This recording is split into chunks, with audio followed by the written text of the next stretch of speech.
Morning guys, and welcome to Live Life by the Fells. My name is Martin, but before we get on to the subject and the thumbnail.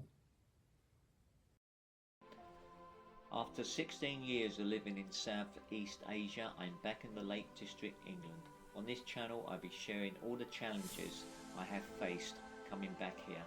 I talk about what I've learned from living abroad and how it's changed my outlook on life. If you want to join me on this journey, give it a thumbs up and subscribe. Oh yeah, the thumbnail may look quite shocking, and it is because it was and it still is. As you probably know, I did mention in one of the earlier videos, we are currently renting in the Lake District. And when we signed up for a 12-month, hold on a second, I've got some notes. We signed up for a 12-month contract, and 10 months in, we're in the car and get a phone call, which I missed, goes to the voicemail, and it was our estate agent, the lady that we dealt with. Because when we came over from Thailand to England, because we've been away out of the country for so long, trying to find the wife trying to find a job, and also trying to find somewhere to live. We lived in Airbnb for some time because we didn't tick all the boxes. Being away for so long, you don't, there's so many questions, why you've been away, Anyway, I won't bore you with all that at the moment, but we eventually found a property which we liked. We looked at quite a lot at the time, and I think we came down to, we almost, actually, it's another story, I almost got a National Trust small cottage, but I might do a video on that because that was interesting. Anyway, I digress. We finally, let's just cut all that out, we finally get a property. Now the estate agent who helped us do all the form filling, etc., was extremely helpful, and we had a good relationship. Anyway, when we're in the car, we get this phone call from her, which is very unusual because normally she would just send a quick email or text, and I had a feeling it wasn't going to be good news, and lo and behold, it wasn't. She basically said, she was quite upset actually, because she said this was the hardest part of her job, telling us that we got a section 21 from the landlord asking us to leave because he wanted to sell his property. And at the time we didn't fully appreciate why that was, but now we do. It was all down to the new renters bill, the new act that came in May. And I want to go over that because our story was, it's to say, it was a little bit stressful, and it still is stressful. So let's just go through what the Renters' Rights Act is and why critics say it squeezed the rental market, and for a fact we know it did. Okay, there was major changes in 1st of May that came in. Yeah. The Act was designed to give renters more security, fairer treatment and safer homes. But many landlords say the combined effect of the new rules, higher costs and tighter enforcement has pushed some owners to sell up, reducing rental supply and making life harder for renters looking for a home. Now, so far, this is spot on. Now, what changed? So there's this section 21 ended, and that's why we got it before the new rules came in. So no fault evictions were abolished. Landlords now need a valid legal ground to regain possession. And that's pretty, well, I'll say tough. Fixed terms are scrapped. We had the 12 months, which was fantastic. Most private tenancies become assumed oh God, I can't even say the word. They're rolling over. tenancies instead of fixed to 6 to 12 months. They just keep rolling over each month. And then the flexibility for the tenant. Tenants can usually leave by giving 2 months notice, which some landlords say makes income planning less predictable. Yeah, you can understand that. Now this one, now I didn't think this would have a big impact, but speaking to a few other people, it's a huge impact. Pets, cats and dogs, etc. Tenants can request a pet, and landlords must consider and request the request, and can't just refuse it out of hand like they used to. So that apparently, from what I'm hearing, was a big no-no for landlords. And then there's the standards and repairs. Now this is obviously, you know, these all put in place to help the tenant. So initially, when you look at it, you think, oh great, this is fantastic. But us being tenants and being in this situation, we know it wasn't fantastic, and we get onto that. So you've got the standards and repairs. So now, this all comes into something called Decent Home Standard law. The private rented sector, blah, blah, blah. Increasing expectations on things like damp, mould, warmth and safety, which is good. They're all good stuff. And then this one, the enforcement. Councils can can actually issue penalties if the landlord doesn't do as he's told. And the maximum penalty can reach £40,000. So when you look at everything, you're thinking, yeah, from a tenant's point of view, it should be okay. But from a landlord's point of view, I think some of them are thinking, is it really worth everything now? Right, so these are the reasons apparently. So that was what's changed. And some reasons landlords have sold up. They've got less control over possession. So they can no longer have enough control over when they can recover their property. So if you want to get your property back and you can't really get it back when you think you were going to get it back, that's not a good thing. Rolling the tenancy going over by month. Open-ended arrangements can make forward planning, reletting and cash flow forecasting harder. You can see that when you had a 6 month or 12 month, the landlords obviously knew what was happening. Now you can't really manage your cash flows as well. Then the pet worries, that which we said, you know, about damaging homes, etc. Allergies, other bits and pieces. I know some people, some friends really just don't like having dogs in their homes because of hair, etc. So anyway, each to their own, but that's a biggie apparently. Upgrade costs. So the older properties need expensive work to meet the improving standards, which is obviously a good thing from our point of view, but not so much from the landlords. Heating, safety and condition. Legal and compliance risk. Some of the rules, paperwork and penalties feel very daunting, especially for small landlords.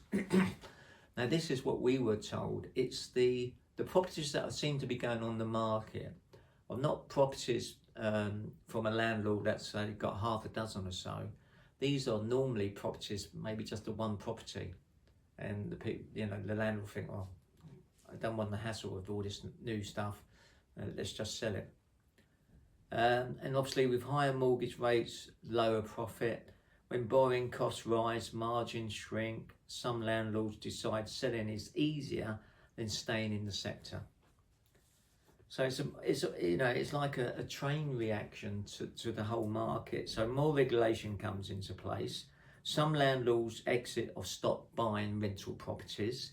There's fewer homes available to rent. Competition for each listing rises, and we know that. And the tenants face fewer choices, faster lets and more stress. Oh my God, this has been so stressful. I can't, you know, undersell that. It has. It's been awful. So what can this mean for renters? Fewer available lettings, harder searches, etc. Especially if you've got a pet. More pressure, more rejected applications, etc. In the worst case, people end up moving out and, you know, going back to their parents or trying to find somewhere to sleep, temporary accommodation, or homelessness. And that's the thing that we were faced with. And I'll come on to that in a minute. Anyway, there's a few other bits and pieces. I mean, the whole idea, the idea of the government was to improve things, but it's gone the opposite way, I'm afraid. There's 11 million private renters in England, about 2.3 million private landlords, and this is the biggest reform to private renting since 1980. Now, so we got to section 21, got 2 months to find somewhere to live. So obviously we put our name down on the right move with all the agents and try to stay calm. We'll find something else. But as the days ticked over, nothing was coming through, and then we go and visit the agents, and then we hear the stories from them telling us that more and more landlords are basically selling their properties, and the properties that were available, the prices have gone up, the rent has gone up. So we thought, okay, we're going to see the council. In fact, we went and saw Age Concern, the council, and who else was it? Oh, the Citizens Advice Bureau. And every one of those gave us the same advice, which I had also made a note of, which was basically, the tenancy ends, landlord seeks possession, we ask for help, we're told, this is the advice we got, to remain in the property, wait for the court possession order. So basically it's saying, do not leave, stay put and wait for court eviction. Only then might housing be found, with no guarantee and not necessarily in your local area.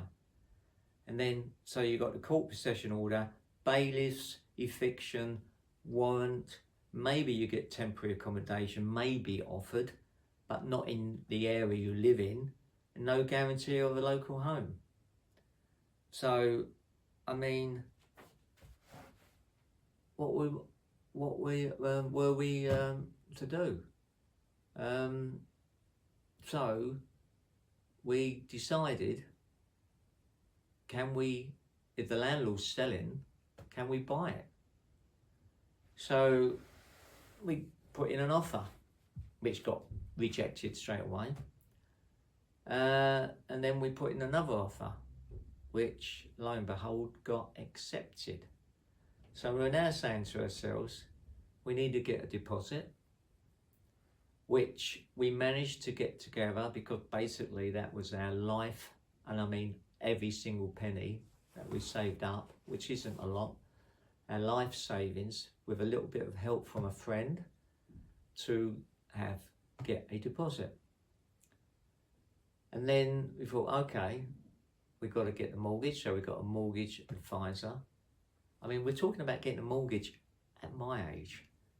I mean, is this crazy or what? Anyway, we get the offer, we got the deposit, we get a survey done, and then we think, because of our ages, we need some type of protection if one of us pops off, so we've got to get life insurance. So that's the phase we're in at the moment. We're trying to get life insurance, which is probably for another video, but I got a few, well, there's loads of things that happen to everyone as you get older and what have you. I mean, I've got tinnitus, but I just get on with that. That was from a head injury many years ago, and I won't go into that one because that's probably another video. And then you know, other small bits and pieces, but they're quite old, so they don't really impact you. But I tore my meniscus, as I already said, so I had to document that. And also I've got something called atrial fibrillation, irregular heartbeat, which comes and goes, which I've managed for many years. My grandfather had that, and he lived to 96. So I'm not, you know, it's very, when you first have it, it's like, oh my God, end of the world type thing. But you manage it like I have. So maybe that's another. And make a comment in the notes below if you interested in this atrial fibrillation. There's a few videos coming out now on YouTube, 3 doctors I should say, and they're all pretty good. But there's no actual people who's got the condition really talking about it on YouTube, I noticed. So you want me to go into that in a bit more detail, I may. So make a comment below. I get on with it. I've changed my whole lifestyle, blah, blah, blah. But that, like I said, I'm digressing. But because of that condition, getting the insurance, it's okay, but you have to go through, you know, I had to go to the GP, get my records, and then the nurse will come round, talk to me, blah, blah, blah. So fingers crossed everything should be okay, because it's not a life-threatening thing. It won't kill you. Elements of it might, but that's another story. And like I said, my grandfather had it and he lived to 96, so I'm not too concerned about it. But it's another hurdle, and it's more stress, and more stress brings on the irregular heartbeat. But anyway, I'm okay at the moment, I'm fine. So you can see where, you know, where we are on that. So I just thought I'd bring it to your attention that this bill, from a government's point of view, you know, they were hoping that they were doing the right thing, but it's turned the market on its head at the moment. Whether or not that stabilises over the coming months, I don't know. But last chat I had with an estate agent, and she said, and I don't know where she's getting these numbers from, but she said there was around about 200,000 plus properties coming onto the market because landlords are selling primarily because of the new renters bill. So there you go. Stay tuned, and I keep you posted whether or not we go ahead. We need to, because if we don't, then do we go back to Thailand? Do we move in with family? Do we move in with friends? The wife's got a job here, etc. So it's all, it's a bit of a challenge at the moment. But like everything in life, you do get those choices. So anyway, onwards and upwards. Have a great day, and bye for now.